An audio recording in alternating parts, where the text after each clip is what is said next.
Hi guys, my name is Zavai. I'm a seven-figure Chinese autistic paper lead agency owner, and in today's video we'll break down one of the key concepts, which are aggregators. They're key players, and stick around if you're actually serious about learning paper lead, because we're only doing raw, unfiltered, and in-depth content on this channel. For record, I've spent around 100 grand on a legal vertical, sell leads from $250 to $400 depending on location and qualifications, and we get them around $151. Now, I am not AI, nor is this fucking chart, because hard to trust gurus these days, but specifically middlemen are printing money with your leads. What are actually aggregators? Now, aggregators, guys, are basically people who do not have crazy media buying skills, so they prefer to actually buy leads for super cheap, right, and sell them for a margin to a network of clients that they have built up over the years. One of those examples in the legal verticals that are printing cash, right, because they've been around for 20 years, is For Legal Leads. They have a network of buyers in a lot of different verticals, as you can see right here. We'll go over the pricing as well as the different verticals in a bit, right? But as you can see here, we have a list of their pricing, and they basically do paper leads. And one of the most interesting facts about them is that they do not run any ads for themselves. They only buy leads. Some aggregators also run ads for themselves, generate leads at $20, sell them for 40. But in addition to running ads for themselves, they also buy leads for really cheap, like $15, or a bit more expensive for $23. So they get the volume of leads necessary to feed their clients. And what's really interesting, right, is that it's a arbitrage business, right? You generally generate or buy leads at $20 and you sell them at $40. You repeat 1,000 to 10,000 times.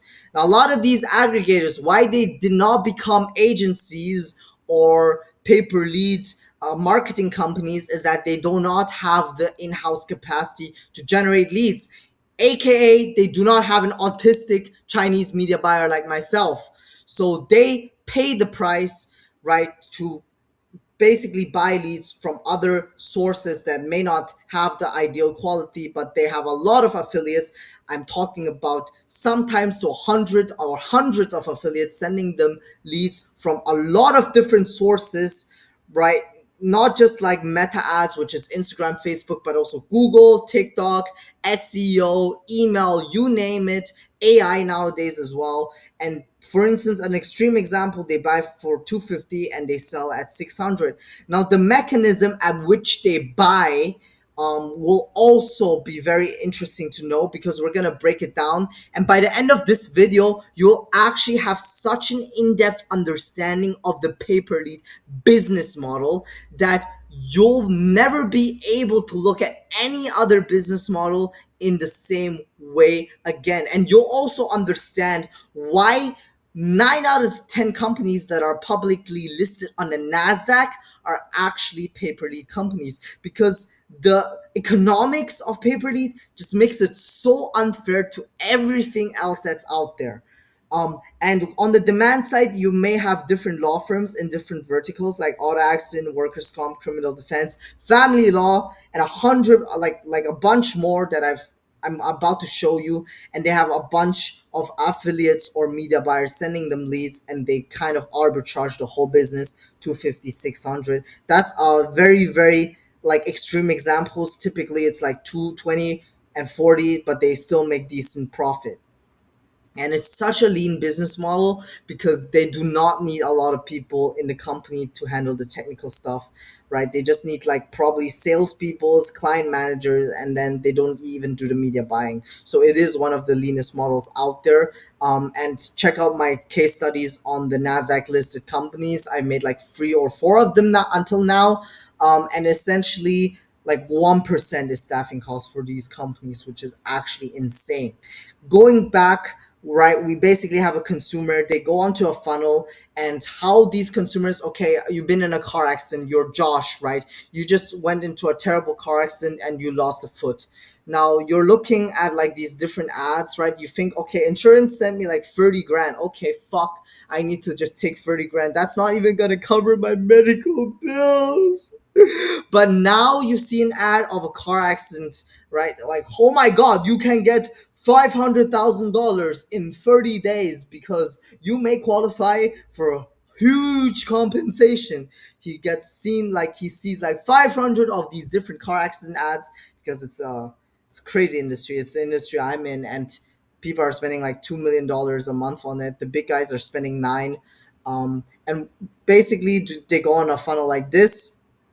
And what's really interesting is that if they click on yes, they were at fault, they do not become a lead because no lawyer wants person that was at fault for the accident, right? Like you don't want the person that crashed into Josh because you cannot represent him in any case. It's just not valuable. So you want Josh, and Josh would click on no. That would make him a qualified prospect. So how it works on the back end is this is essentially leads hook, and leads hook is basically the form that recognize on what buttons the lead clicked, and based on the buttons that the lead clicked on, right, it gets sent to a buyer or it doesn't get sent to a buyer.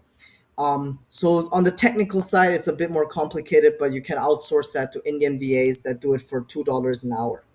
And specifically, you qualify them and then you send them as a lead to the aggregator. And an exclusive lead is essentially a lead that doesn't get resold. Shared leads or resold leads to multiple law firms are typically way less expensive. Now, moving on, you can stop the video and actually go more in depth in what a lead actually is when he's qualified in the auto accident industry. And what's really interesting is that law firms pay per lead. You can stop the video and just take a look. But auto accident injuries, they actually the lawyers they make like 20 grand revenue, but they need to pay a bunch of expenses, so they make probably only 5 grand profit because it takes another like 8 months to get paid out. So that's kind of the economics that's going on. The other ones I don't know, but you can take a look. Workers' comp, you get injured on the job and you can sue the company. Personal injury, any sort of like slip and fall, like you slip somewhere and then you can also sue the company.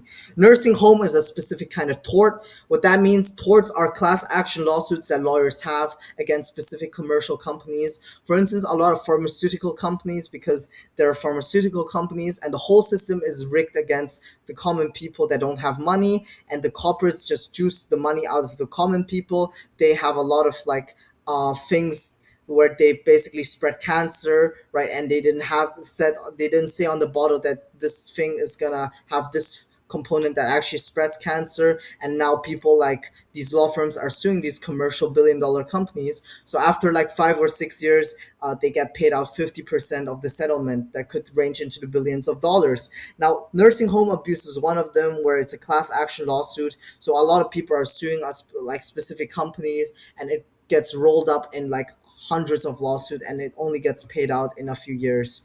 And it's what people call an empire building move in law firms. What's also really interesting is DUI and DWIs, right? Criminal defense, tax law, estate planning, family law, social security, disability, landlord, tenant, ID theft. Now, all of this stuff, right, is super, super interesting because essentially um, it's a pay per lead for the legal firm summarized, because those are the actual prices of 4 legal leads. Oh my god, my brain is on fire because it's fucking 4 a.m. And fucking this fucking Veed or whatever software, bro, it didn't record the first time, so I'm now doing this as okay. I'm calming. Now, full rate card. Stop this video, guys, and check it out. It's like 550 to 1,500. I cannot read numbers anymore, bro. Now, first, you gotta understand what an auction is actually, because we're understanding how these leads actually get sold, right? And how basically they get bought. And all of this is maximizing profit because we live in a world where money just fucking talks. And how they actually sell and buy the leads is super interesting, guys. And essentially, the aggregator, what he does is he has a system, right? Like a manual system to buy the leads. And the supply side, the affiliates, like the lead generators, so us, we also have a system, and that system is gonna be explained right now. Now, specifically, the seller, what he essentially does is, right, he will have an acceptable range. So let's take, for instance, the Mona Lisa, right? He's wanting to sell the Mona Lisa for 800 to 1.2 billion. Now, the bidders, right, like buyer A, buyer B, and buyer C, they have three different bids, and obviously the highest gets accepted, the lowest gets rejected. This one is outbid. Now, I want you to actually think that this is not the Mona Lisa, but actually a legal lead that's sold for 80 bucks to 120 bucks, right? And you're the guy that's selling the lead, so you're the seller, and the bidders are three different aggregators or three different entities wanting to buy your lead. Now, this guy wants to buy at $60, but gets rejected. This one at 85, and this one at 110. Now, this one is obviously gonna win, and then you're gonna pretend this is for legal leads. So they have actually won the lead. Everybody's happy because he bought the lead for the money he wants to pay, and this guy sold the lead at his acceptable range. And this guy is you. This guy is for legal leads, right? So everybody wins, and this is all done automatically through Lead Prosper. Essentially, it is called as API bidding. API bidding, right? Stop the video here, you can take a look. And what's really actually interesting is that you can set up a pink tree. You can set up 30 different buyers in a list, and whoever bids the highest price gets paid the lead, gets the lead, right? Or and but the system is actually super complicated because it does not only take into account the price, but you can different buyers, like such as aggregators or law firms, they have different limits at which they can take leads. So for instance, they only want to take 30 leads a week, and after 30 they will not be able to accept any more leads, so you need to stop the campaign or send it to a different buyer. They have different schedules, Monday to Friday, 8 to 9 p.m., right? Geography, they want Texas and Florida only. Okay, so you need to find other lead buyers that want other geographies, and how you generate the leads at the most, the lowest cost is, for instance, if you run a nationwide campaign. Now, this is juice that nobody ever is going to tell you in the space because it's in-depth content, right? And make sure to hit the like button and follow so more people can see, because I legit have 300 subscribers and I need fucking more subscribers to flex on my 10-year-old brother. So please, guys. And specifically, what really is interesting, that you will not only like be able to filter all of this out, you will have different rules that you can set in a software that's called Lead Prosper and Lead Byte, which you pay $600 for, which is kind of fucking retarded, but they have monopoly on this, so they're like the ones that are trusted, so they essentially make bank on software. That's just crazy. That's a CRM system. But essentially, buyers also have like price ranges, and you can also set buyers at different priorities. So for instance, you set 4 legal leads at priority A, so they will get taken into account first. Buyer B gets taken into account second, right? Buyer A gets taken into account the third. So it's always trying to send the lead first to buyer C, and then it says, okay, are you going to accept it based on your pricing, geography, on your time, right? And then I don't want to make it too complicated, but you also have different qualifications that you can set, and they could also reject your qualifications. So you see how important and crazy the pay per lead model is. So once you fully comprehend the math and economics behind the pay per lead model and how it works on the technical side, you'll not be able to look at any other business model the same way ever again, because inherently the math and economics behind pay per lead is so structurally unfair to anything that's out there on the market right now. And the proof is in the pudding, right? All of these NASDAQ listed companies, 9 out of 10 typically are pay per lead companies. And I did 4 different case studies in the last few days. So go check them out if you really are serious about learning this pay per lead model. Now, what's really also interesting is that not only, right, you have the bidders, you also have direct ping posts. a direct post. And what that essentially means is that you don't have this API bidding system. You only have a direct fixed price at which a law firm or aggregator buys, right? They want to buy 100, you send leads at 100, and there are no restrictions whatsoever. That's the cleanest way, right? But a lot of people, how they're actually doing it is they have people on a direct post, so they send direct leads to a law firm or an aggregator at a fixed price. Doesn't matter geography, doesn't matter the time or stuff. Geography still matters. And then they also have other basically buyers on a ping post system, on an API bidding system that we just talked about, right? This system they also have. And you can also just like emphasize it on this flow chart. Everything is done in milliseconds because it's also automatic, and you have like a tech guy set it up, right? In the Prosper Lead Buy, you can outsource this to an Indian guy for $4 or $5 an hour.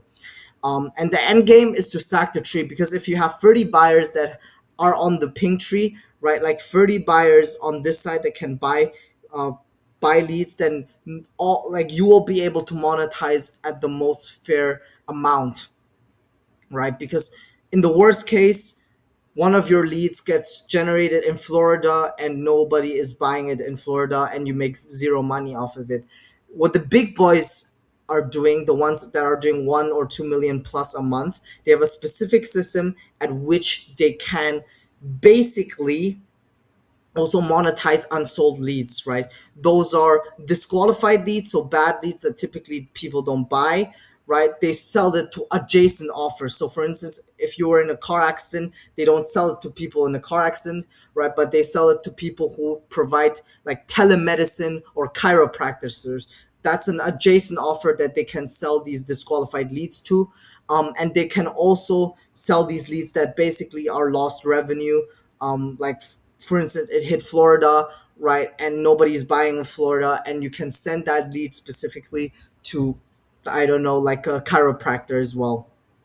Or if that's a lead that's been dropped and it's not sent in real time anymore to that specific aggregator, because obviously a lead is most valuable if they're sent to the CRM directly, because the sales team can call them directly, and that has the highest probability of converting the lead into a customer. If it's after like 5 minutes, the chances drop like crazy. If it's after 1 day, it has almost zero value at all, and you can still sell them at a way lower price. And that's what a lot of big players are doing, because it's essentially about monetizing every single drop of money.